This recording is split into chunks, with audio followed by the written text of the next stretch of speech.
change is not good or bad. It just is how I oftentimes look at it. How do you rest in the middle of your busy day? Because nobody really has time to just block out, a sabbatical in the middle of their life. All of us need restorative practices built into our routines. I wonder if I could sleep more efficiently. I could be a 5-hour sleeper. No, I don't think you can, but you can't make yourself be that, right? Yeah. We all need a boundaries reset every once in a while. Mm-hmm. It's like you just start giving a little bit, and then next thing you know, the boundaries are out the window. Hi, Alissa. Hey, Katie. Hi, Dr. Saundra. Hello.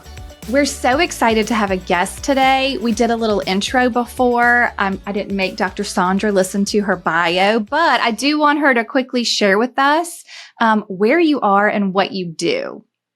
Yes, I am near Birmingham, Alabama, and I'm an internal medicine physician who now runs a workplace well-being consulting agency. That's I love amazing. That. A workplace well-being consultant. Very important.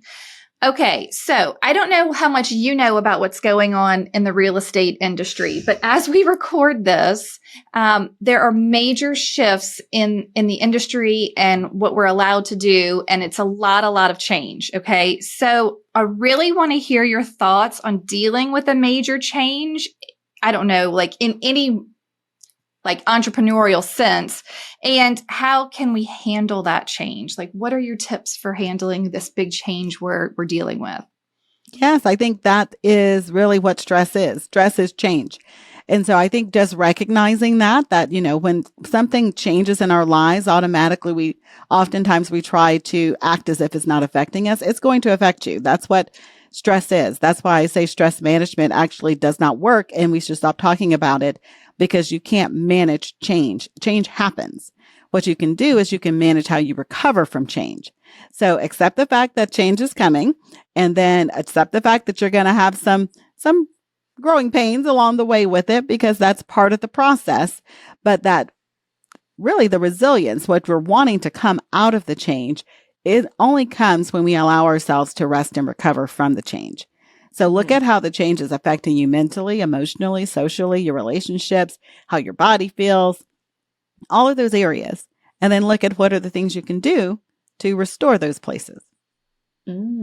That's fascinating. Right. To think about it more of like, how is it affecting all these different parts of your life and not just your work life? Yeah. And some of these changes have sort of been in the headlines for over a year now. And so I feel like I've told Katie before, I feel like I have gone through the different stages of grief.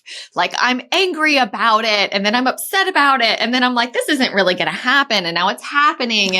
And so I've gone through the cycle a few times, and it's just been recently that I've sort of moved more into the acceptance stage. At the time of this recording, it has not been, it becomes official in our market at the end of this week.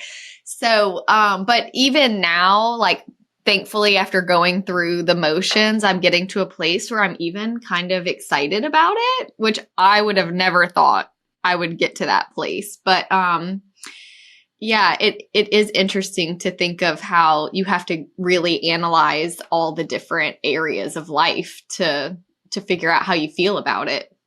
Okay, and I know that you talk about all the different types of rest. Can you give us the 7 types of rest now that we're picturing it as not just the one thing? Like, what are the 7 types of rest?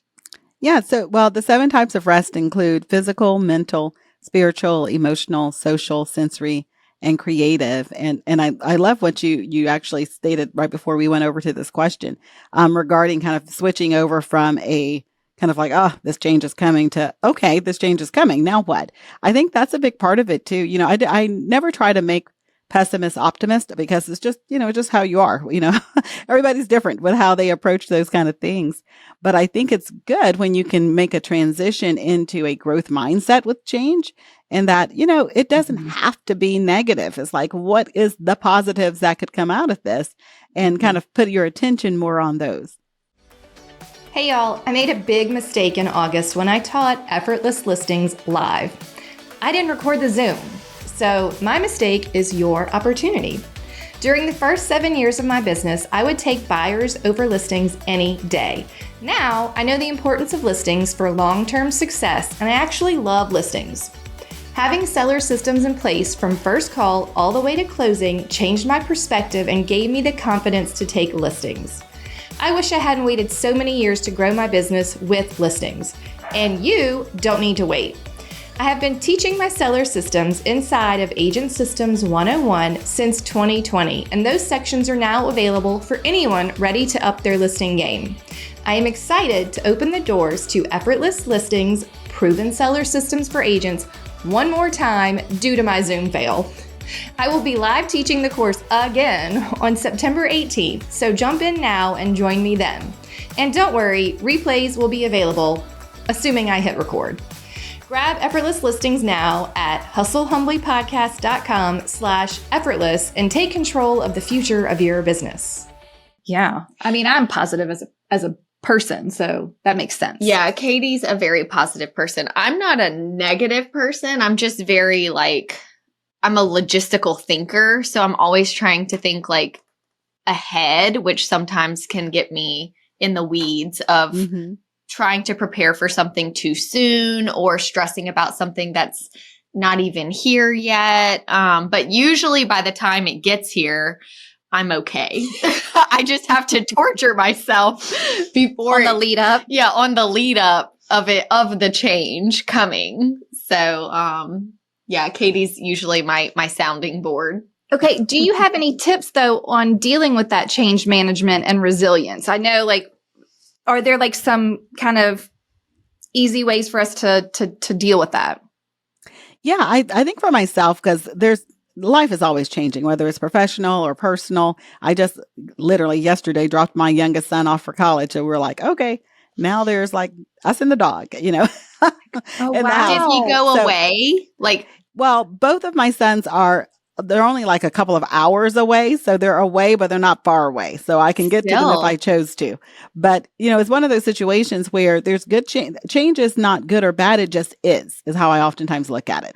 Because if we go about it, like I said, whatever your normal personality is, whether it's optimistic or pessimistic, if we just address change as it just is, now what?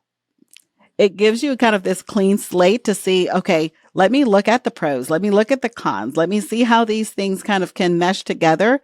What can I draw? I always look at it as what can I draw out of this, the pros and the con? What can I draw out of this that serves me to get me where I want to go?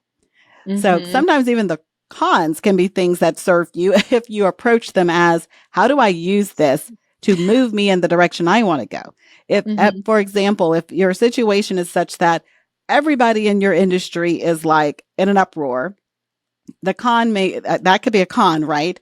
A pro for someone who's in podcasting could be, our ratings could go through the roof if we really narrow down on this topic and really hit it home and give them some true tips. Everything has a pro and con to it. We just have to kind of keep ourselves in a position of being creative in how we move with the changes. And you make a really great point too, because the other day, I started real estate in 2011, and the number one complaint is, there's too many agents. It's so easy to get your license. The market is oversaturated. There's so many part-timers trying to do it that can sometimes make the full-time professionals lose their professional reputation. So one of the big complaints is always that realtors wish there was a higher barrier to entry, and so that it would just make it a little bit harder to do what we do.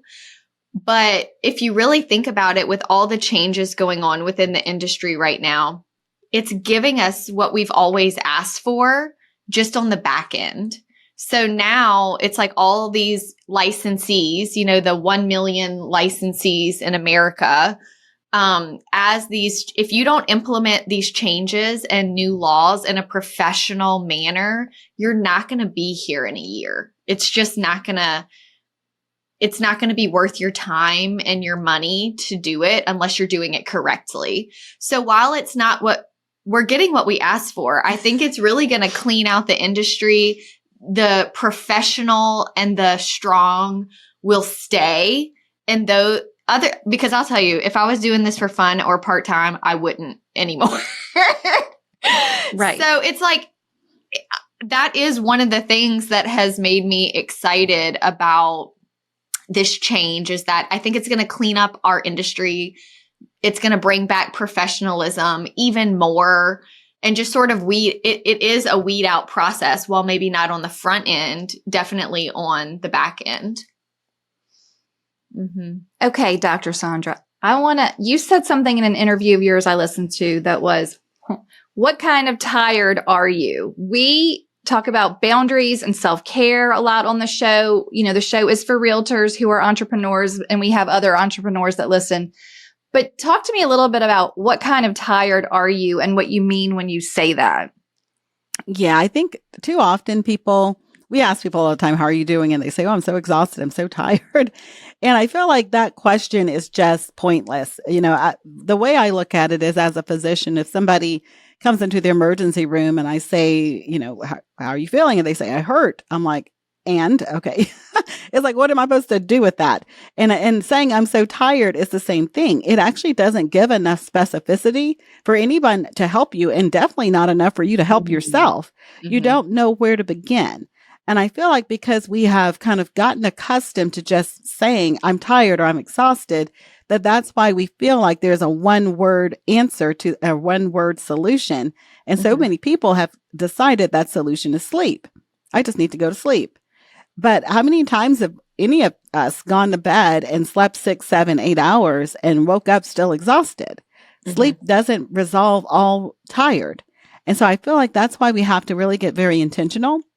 And those 7 types of rest or restorative practices that I mentioned a moment ago, that's what I prefer that people do when they are thinking, I'm so tired.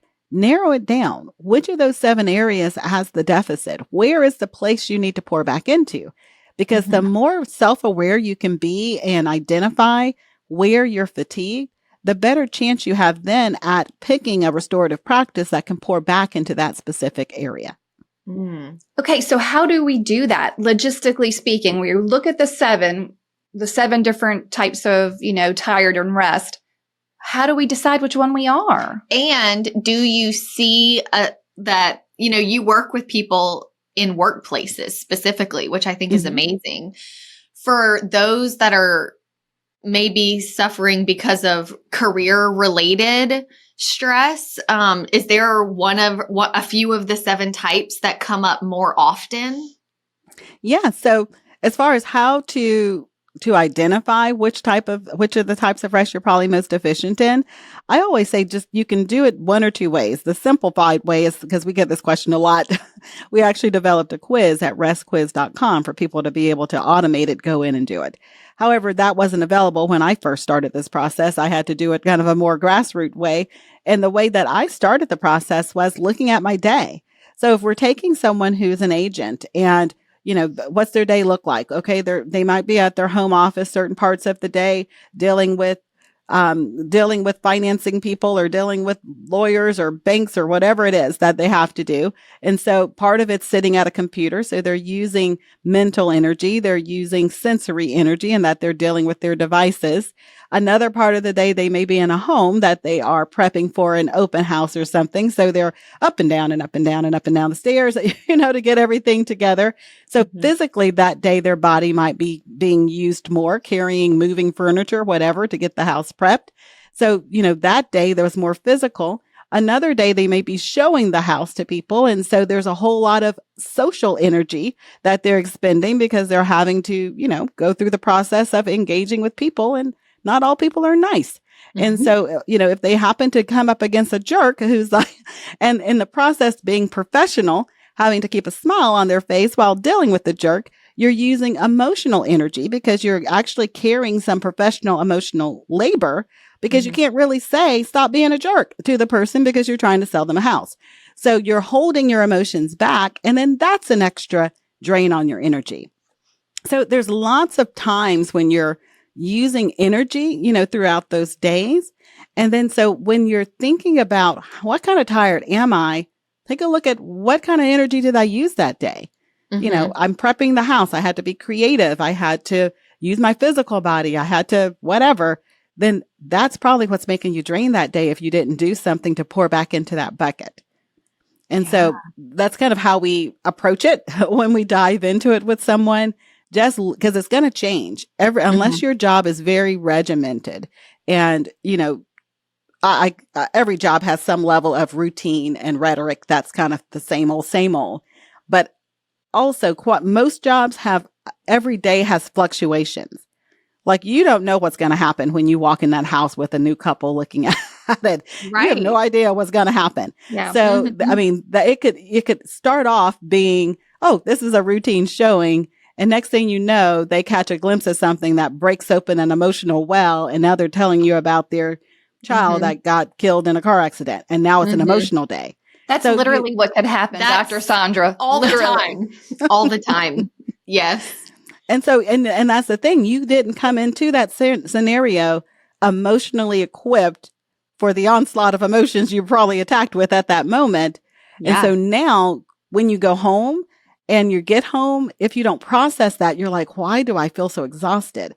Because you drained what little bit of emotional energy you had because you didn't actually go into that situation like ready for it. You that well wasn't filled up because you didn't even anticipate it was going to be used. Oh, okay. Now, how do we, since we're on that example, how do you emotionally rest? What is the way to do that? Yeah. So emotional rest is what you experience when you allow yourself to be able to express and to feel and to process your emotions in a way that you don't feel like you have to restrain yourself. And so that can be, for some people, they like to do it with other people. So if you have a significant other, a spouse, a coach, a counselor, a therapist, someone who you feel the liberty of being able to say how you really feel without any type of covering it up or trying to make it sound better for someone, you're just going to say it as it is. That's a form of emotional rest. For some people, they like to do this in a journal. And so they don't have a person they want to say it to, but they can write out their true feelings and process it on the paper. That's another way of getting emotional rest. For some people, they actually like to do it through a creative outlet. And so, every country music song basically is an emotional rest experience for that person because they can write out their achy breaky heart, just on the lyrics, and they can release it authentically that way. Some other people do that with you hear people saying they go to like art classes or pottery classes. And oftentimes that process of creating the art can be an emotional release because you're creating the artwork for no one else's appreciation but yourself. When you're able to release and you're not caring how anybody else perceives it, you're just being authentic who you are. That's an emotional rest release. That is so fascinating. And it's so simple. I just never quite thought about that. Right. I'm definitely a journaler. When I am just at my peak, I don't really want to talk to anybody about it. And I haven't ever really found talking helped a ton. But when I can journal, by the time I shut that book, I'm like, oh my gosh, I feel so much better. I feel like Katie's the creative. Okay. Every time I come to her house, she has a different flower arrangement on her island or different plants in her bathroom with new towels. And she doesn't do that for anybody except herself. Right. That's true. Do you feel like that's how you have emotional rest? Maybe. Like you're piddling. But it does bring me to an interesting question because of all of the 7 types, creative was the one I was most curious about because I feel like as even entrepreneurs at this point, with how much you're on social media and how that's a facet of your business, you're sort of thrust into this creative world where you're having to come up with content and post but when you feel tired, which I'm sure a lot of entrepreneurs feel tired of that, how do you creatively rest but still get your job done? Yeah, I love that because what I just described with emotional rest, that creative aspect of it, is not creative rest. That's still creative work because you're working. Creative rest is when you actually appreciate what's already been created. And so it's things like looking at flowers. So flowers could be how you creatively rest because the flowers are already created and you're appreciating beauty. So I always say creative rest is the appreciation of beauty and art and can be music. It can be nature, but you're creating what's already been created and allowing it to create something inside of you. So you allow that beauty to unlock something inside of your own creativity, inspiration, motivation, whatever it is needs to be unlocked. But you allow it to unlock you to then have a release of further creativity. And so, for some people, it can be listening to music. And so they listen to music and they get sparked up and they get excited and motivated. Other people, it could be locations, like for some, when they're out doing like their morning jog and just being out in nature. Something about that is, you've heard people say, I go outside and it's like all of a sudden I can think again. Mm-hmm. Well, you got inspired again. Mm-hmm. Thinking creatively is just inspiration. You got inspired again by whatever you saw, and it unlocked whatever was inside of you to then further create. Wow. That makes perfect sense. Never would I have thought of that. But it's like, wow. Yeah, just wow. Appreciate it. Wow. Okay, Let's go into how do you rest when you're an entrepreneur and maybe you're not a 9-to-5 employee like we are. Maybe we've got to work after 5. Maybe we have to work on the weekend. Like how do we work rest into our work life? Yeah, that's actually what we spend all of our time working with people on, is basically how do you rest in the middle of your busy day? Because nobody really has time to just block out, a sabbatical in the middle of their life. All of us need restorative practices built into our routines. And so it's looking at your routines and then looking at where are places where I can either habit stack and put some restorative practice on habits I already do, or I need to create a block of space to be able to do something that I know would actually help improve me either personally, professionally, or in some way. And so for myself, I like to do a lot of habit stacking because it's a lot easier to integrate things when you apply them to things that you're already doing. So, for example, I have a lot of Zoom meetings that we do with people. A lot of the trainings and things that we do are based through Zoom or through some type of platform like that. And so when that happens, when I have a break in between them, I do sensory rest deprivation exercises. So I know that being on Zoom and being on mics and all these things over and over again kind of will cause me to become sensory overwhelmed. So I will pull out my noise cancellation earphones. I'll close my eyes. I'll dim all the lights. Everything's on a switch. So I'll dim all the lights and I'll sit in as much darkness and silence as I can for 5 minutes in between the next meeting, just to let my senses reset so that the next meeting I can come in ready to go and not feeling like, oh, my body's so tired. I'm cognitively aware of kind of my posture and kind of how I engage with my workstation.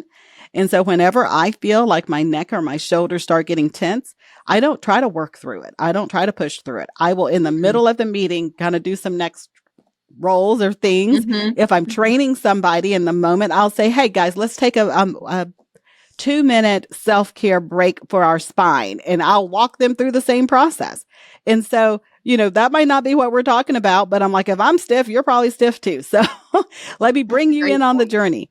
And so it's just a matter of kind of looking at, and for myself as someone who wants to emulate what it means to be a leader in areas that you feel are important to people, that you practice it even when it's not planned. You stay in the moment with whatever it is that you're engaged with and that you're practicing it on a regular basis.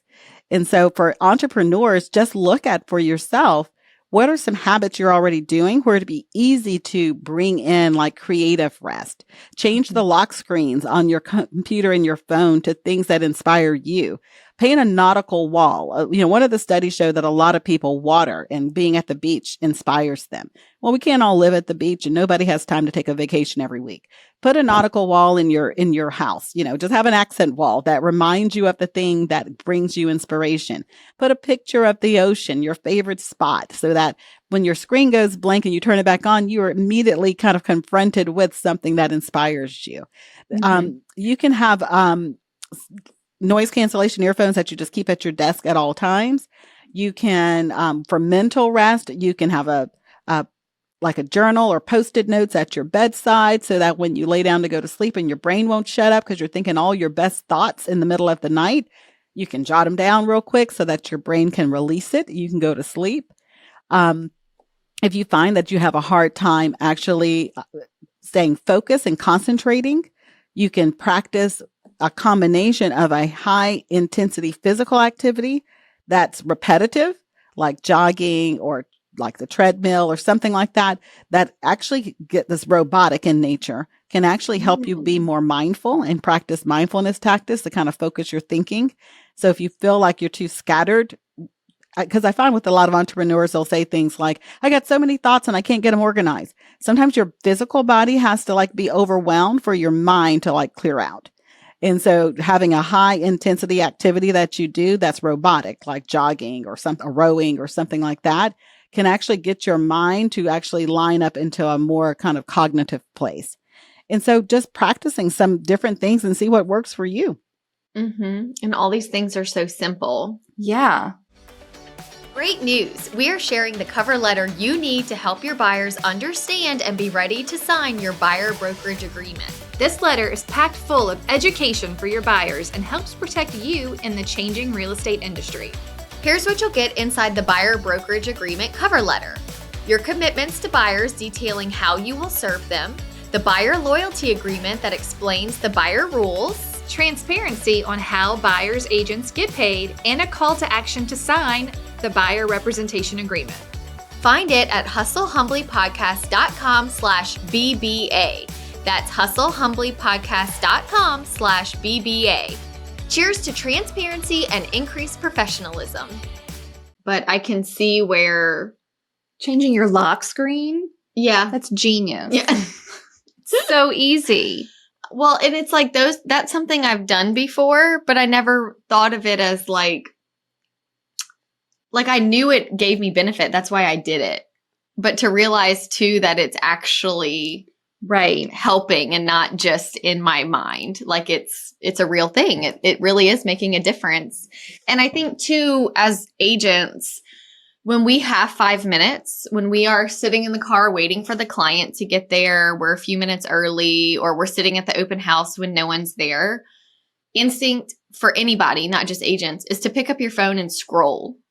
Just, the mindless scrolling. And I think sometimes that's mistaken for rest. But you do talk a lot about sensory rest and how just scrolling is not rest per se. It may be mindless to an extent, but it's still using your sensory energy to do that. What type of rest is scrolling? Surely it does fit the bill of some of the rest, but it's probably hurting you in other areas. I find if you're talking about like social media scrolling, I find scrolling tending to be more escapism than it is rest. Same with Netflixing, if that's a word. Yeah. Just sitting on the sofa watching like episode after episode. It's more of an escape because it's a moment to not have to think about the things. You can think about everything else. But I find that it's less rest because it tends to not be very intentional about restoration. Now, you mentioned like if you're sitting in the car waiting to take a family in or something. I love to do like when you have those like small moments of time, so to speak, in the middle of the day, and you have a moment and you have your phone and you're, for whatever reason, feel like you have to have your phone in that moment, determine what type of rest I can get in that moment from that phone if you have to have the phone. So is there a certain maybe person on Instagram who always puts that, or Facebook or whatever thing you're trying to scroll? Is there a certain person that tends to put inspirational stuff or stuff that like makes you smile or funny or, whatever? So I find that there's like occasionally someone will have like I can't think of any of the names of the Instagram people, but they'll have like a channel that's their dog. It's like not a person. It's like the Instagram account is like a dog or something. And it has like funny videos or all this different stuff. And so if you have something like that and is really intentional, it's like, I'm not going here just to scroll and see all the things. I'm going here because this actually brings a smile to my face. It makes me laugh. It brightens my mood. It gets me in a certain mindset. I find those can be very effective scrolls because they're intentional. That makes sense. That makes, look, and I follow a lot of those dog accounts, Dr. Saundra. I'm all for it. Okay. Can we go back to sleep and physical rest for a minute? So if you're physically tired, where does sleep play into this? And what are your tips or recommendations for sleep? Because I noticed where it said a lot of people struggle with insomnia and fatigue who maybe aren't necessary, like they're struggling with that part of the rest. Yeah, so sleep is huge. Sleep is still mandatory. It's something that everybody needs and needs to have healthy and good sleep hygiene for. I'm finding that a lot of people don't understand the relationship between sleep and rest. Rest is kind of the bridge that takes us over into deeper, high quality sleep. All sleep is not created equal. If you have and a lot of people do, these Garmin's and Apple Watches and Fitbits and all these things, Oura Rings and all the things, that tell us kind of what our sleep quality is. And you're noticing that it gives you like this horrible score. Your sleep quality was 70 today. And you're trying to figure out why are these scores so low? That's kind of how rest helps, because just having your eyes closed for 7-8 hours, if you're not getting appropriate amount of deep restorative sleep, you're going to wake up still feeling tired. And oftentimes we can't get into those deeper restorative depths of sleep because our mind is overly active, our body's uncomfortable. There's other things going on that are keeping us from getting high quality sleep. So I feel like for a lot of people, you want to evaluate the quality of your sleep as well. Do you wake up feeling as if your sleep was beneficial, like it had some level of restoration to it? Yeah, that's good. I am not a morning person, Dr. Saundra. I don't really want to wake up in the morning. I'd like to sleep late as much as I could, but I have children, so I have to get them up and send them to school, and then I have to work. The miracle morning people throw me off a little bit when they're like, get up at 5. Will you tell me your thoughts for someone who's not a morning person? What do I need to do? Can I just skip the miracle morning? Yeah. I won't be doing miracle mornings either. So yeah, I don't believe everybody has like a set time that they should wake up. I think it's very individualized, nor do I believe everybody needs 6, 7, 8 hours of sleep. I know some people who get extremely highly effective sleep on just 5 hours. And so I feel like it's very individualized. I think for each person, and it takes a bit of discipline but I feel like for each person, we have to determine what is the optimal time for me to go to bed and what is the optimal time for me to wake up. Some people actually need 9 to 10 hours of sleep because of whatever reason, that's how their body's hotwired. It requires more sleep and others don't. But I feel like too often we get in some routines, I guess, that, I go to bed at 11. And it's like, but should you? That may be what you've been doing for the past 50 years, but should you? Do you start noticing signs of your body naturally winding down at 8:30? If you do, then you might want to start going to bed at 9, because if your body's natural circadian rhythm starts winding down at a different time, and yes, I understand you have kids that are up, you got to do what you got to do, but trying to kind of determine and even help them recognize when do they need to go to bed? When do they start yawning and feeling their body wind down and start feeling their eyes start droop, and you start noticing some of these signs that your body wants to go to sleep. The thing is, we can push our body way beyond what it actually is already telling us it wants to do. It's the reason people can run a marathon or a 100-miler. The body does what you tell it to do. Doesn't mean it's happy about it. It will do it. It's just trained to do it. And so some of our bodies have been trained to, we go to bed at 11 and we wake up at 8 because that's what she tells us to do. But that's not what it's trying to do. That's not really how it's optimized. Yeah, that makes sense. And both of my kids are totally opposite.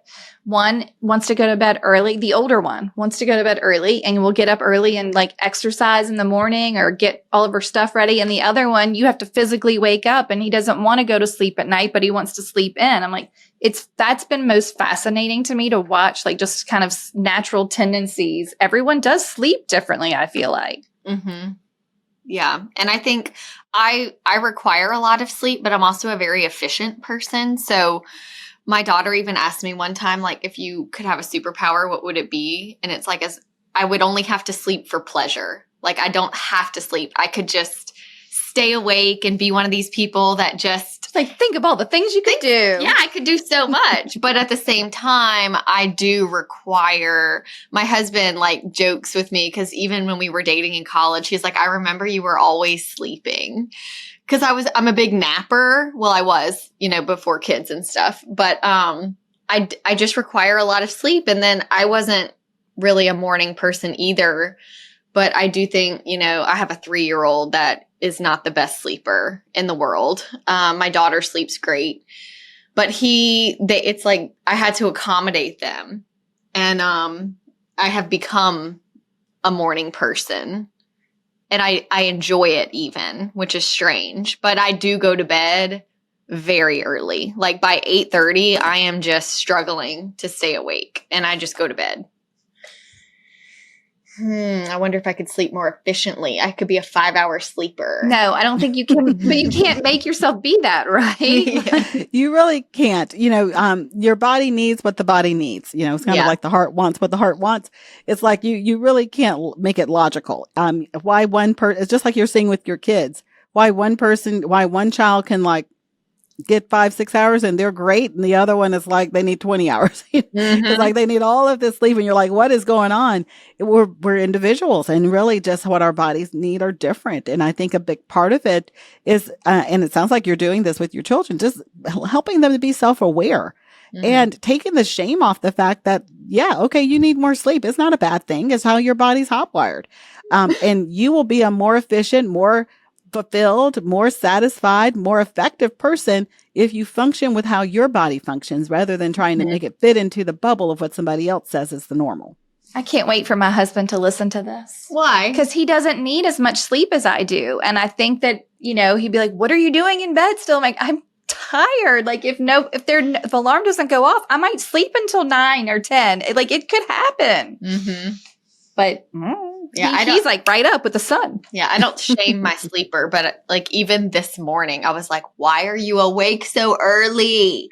It is not time yet. He's like, but I see the sun. I'm like, it doesn't matter.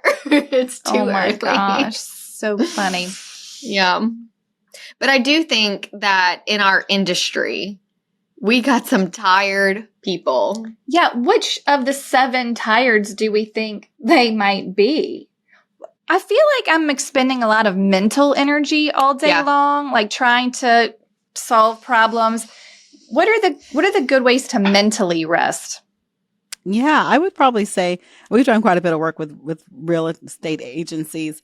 And so I would probably say, looking at just thinking back through some of them with their rest quiz scores, I would probably say the number one we're seeing does have a tendency to be somewhere between mental and emotional, which is a bit shocking. To be honest with you, I was thinking mental and creative, but that's not what the data showed. So with mental rest, one of the things is making sure that you are giving your brain time to have some downtime. And I find that because there's so many pieces to the process, from the seller to the owner to the paperwork to all the different things in between, there's so many different pieces that there's so much processing that's always going on and so much forward thought about the next process, oftentimes before it ever even got there. And so you're always kind of thinking ahead to what the problems can be, so to kind of counteract them, that it leads itself to this bit of what we tend to call kind of affectionately monkey brain syndrome. Whereas like your thoughts are swinging all the time. It's like you're one thing after the other. And it makes it very difficult to, well, I should put it this way. It has a tendency to lead to certain mental rest deficits that can be disturbing, like feelings of forgetfulness, like difficulty concentrating, having a hard time recalling at times. And so sometimes people will say things like, I feel like I'm getting early dementia, like all of a sudden, because I can't seem to keep thoughts up there. And it's not that really that thing's wrong with the brain. It's just the brain is overfull. It's not able to compartmentalize things and be as effective and focused as it would like to be. And so some of the things that would help with that are things that actually help you to focus better. And so mindfulness type activities, that's where those kind of things come into play. Meditation sometimes helps with that. We talked about brain dumping, decreasing multitasking, which I know can be hard when your job is like built around, there's 15 things that has to happen for this house to sell. But when I say decreasing multitasking, it's think about it this way. Yes, emails are coming in all the time. You want to stay on top of them to some degree. But if you're sitting down to do a contract or whatever the paperwork is for a house, and in the middle of that, a ping comes up that you have an email, and you go over into that email, you are twice as likely to have a mistake in what you were just doing in that document because you left it and went to something else. You scattered your attention, which is going to make it harder to focus again and increase the likelihood of mistakes. Whereas if you did time blocking, where maybe every other hour you checked emails and every other hour you did paperwork or whatever, you would actually be able to use your brain energy much more efficiently, and you'd still be on top of everything with less mistakes. So I think we just have to be aware of how we exhaust our brain, and multitasking is one of the ways. And we talk about that a lot on the show. In real estate, everybody treats anything that comes in as extremely urgent. Nothing can wait. We cannot respond in an hour. We must respond now. We can't say, sure, I'll get this to you first thing tomorrow morning. And we always try to remind agents, like, we are not emergency room doctors. If we don't respond immediately, nobody dies in our industry. It's just a matter of communicating, letting them know. And I feel like this summer I got so good at this because I was actually physically and mentally unable to respond as quickly as I would like to. And being able to check my email way less often because I know I can't open my computer if my kids are right there. Like, it's just not going to be productive, and it's only going to frustrate me. So being able to say, I'll get this to you tomorrow, or I'll have this to you right after lunch, helped so much. But it's funny coming out of summer because it was sort of a transition. This was my first summer, by the way, with kids home. They're at that age where she didn't have daycare all summer. So it was my first summer to sort of juggle that. And in the beginning, it's like I was resisting it. I was still trying to operate the way that I always operate in my business. I quickly realized this isn't going to work. People are just going to have to be patient. I'm going to have to be patient. I'm going to have to just fix this, And then it got to where I was almost too comfortable delaying. Like, I was like, I can wait. I'm not going to check my email at all today. But I mean, again, like, nothing bad happened. And I always, it worked out just fine. But it did take some forced implementation for me to realize that. But it was very freeing for sure. Yeah, I think, and that's why I say every other hour, because like I said, I've worked with agents before. I've heard it all. And so with that time frame, because with every other industry, just about, I recommend 3 time blocks for emails. 1 in the morning, handle as much as you need to in the morning, a shorter one at around midday, and then a very tiny block, like 30 minutes, no more, in the evening to tie up any loose ends. And then that keeps it under a flow so that you're always answering emails, within a timely manner without having to be in your inbox all the time.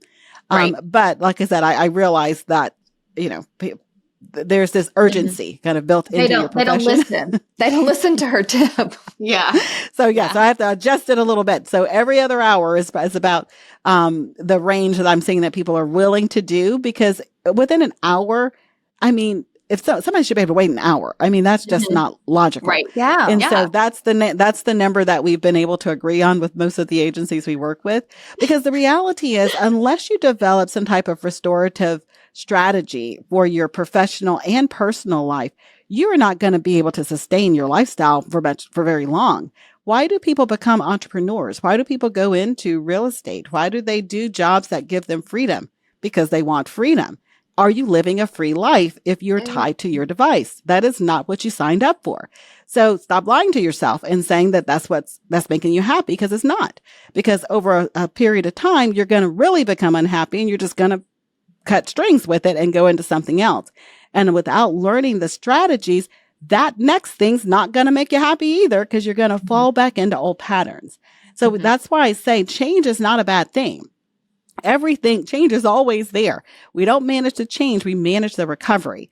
So we have to just get into an understanding of life is always flexing, there's always change. Let me find some strategies for the recovery. So no matter what life throws, I have these tools in my toolkit. And I think that's such a good point too, is we think, well, you just do it. You just stop responding immediately. But you do actually have to unlearn the behavior that got you to that point. And it is like breaking a bad habit. That's change in itself. And so it feels wrong. It feels unnatural to let your phone sit over here for 2 hours. And we're big fans of atomic habits. And you mentioned habit stacking, and he talks about that a lot. But it's like, if you can put your phone away for 30 minutes or 10 minutes, if you are that attached to it until that becomes easy, and then move to an hour, and then move to, you really, that's what I had to do this summer. I had to retrain my brain to compartmentalize a little better so that I didn't have to be on call 24/7 while I'm, with my kids and trying to figure out summer. But it took a few weeks to get there. But now that I'm there, it's time to go back to school, and I'm hoping I can keep it going. That's my goal, is to keep it going. Right. It was a good boundaries reset. Yeah. We all need a boundaries reset every once in a while. Mm-hmm. It's like you just start giving a little bit, and then next thing you know, the boundaries are out the window. Yeah. It's true. Yeah. I think this has been wonderful. I took so many notes. We took so many notes. Dr. Saundra, do you have any parting words for the real estate community while we're in transition, while we're sometimes burning ourselves out, while we are working, some people 24/7? Mm-hmm. What are your final thoughts? Yeah, I would probably say this. In my book, Sacred Rest, the very first part of the book talks about the 7 types of rest. The second part of the book actually talks about the gifts of rest. Mm-hmm. And I think that that's something we don't recognize, is that in the process of doing these restorative practices, there are things that occur naturally. And I call them gifts because it's not something you have to do a lot of extra work for. As you're implementing the rest, you get these other things in the mix. And a couple of them you actually just mentioned. One of them is the gift of boundaries. When you start doing some of these things, you naturally begin to create some boundaries around your life. And another one, there's 12, I won't go through them all, but another one is the gift of reflection, because you start reflecting upon what's working and what's not working. And the final gift I'll mention is that gift of freedom, because I feel like that is really what it looks like to have a life that is satisfying. When you feel like you have the freedom to be able to not be on your phone 24/7, or the freedom to be able to have a conversation with someone without worrying about if the phone is going off or if someone needs you in that moment, where you can be fully present with your kids or your spouse, or, when you're at the gym or whatever it is, and not feel guilty because you're not attached to other things, that you can appreciate life in the moment, for the moment, without thinking about the moments before or the moments afterwards. That was good. I love that. That was perfect. So perfect. Tell everyone where they can find you if they want to learn more from you and just engage. Where can they find you? Yes. All of the information is available at drdaltonsmith.com. It's just DR and my last name, daltonsmith.com. Perfect. Toasting? Are we toasting? Oh, Dr. Saundra, did you bring us a toast today? Do you want to give her the... We end each episode with a toast. Usually our listeners write in to toast a mentor or friend or someone. But when we have a interview, we like to ask them if they have someone they would like to give a toast or shout out to. Wow. Let's see. I'm trying to think of something off the top of my head, but honestly, I would probably just give a toast to all the people who have emailed me recently over the past couple of years from restquiz.com about their experience with the 7 types of rest. It has been my pleasure just to hear how you're engaging with the concepts and the information and how you're implementing it in your own life. So cheers to you for taking care of yourself and putting yourself in a place for wellness. Yeah, I love that. Perfect. Thank you so much. Yeah. Thank you for ladies. being here. We appreciate it so much. Mm-hmm. Awesome. This was wonderful. Yeah, thank you so much. Mhm. Thanks so much for having me on. Yeah, we thank loved it. you. It's going to be so helpful. Thank you. Take care. Okay, awesome. Bye. Thank you so much for tuning in to the Hustle Humbly podcast. If you enjoyed this episode, please go to ratethispodcast.com/hustlehumbly and leave us a review or drop a comment if you're listening on Spotify. If you have an episode topic or someone you'd like to toast on the show, please email us at team@hustlehumblypodcast.com. Find us on social media at Hustle Humbly Podcast. Don't forget to find all of the free resources at hustlehumblypodcast.com/resources. See you next week.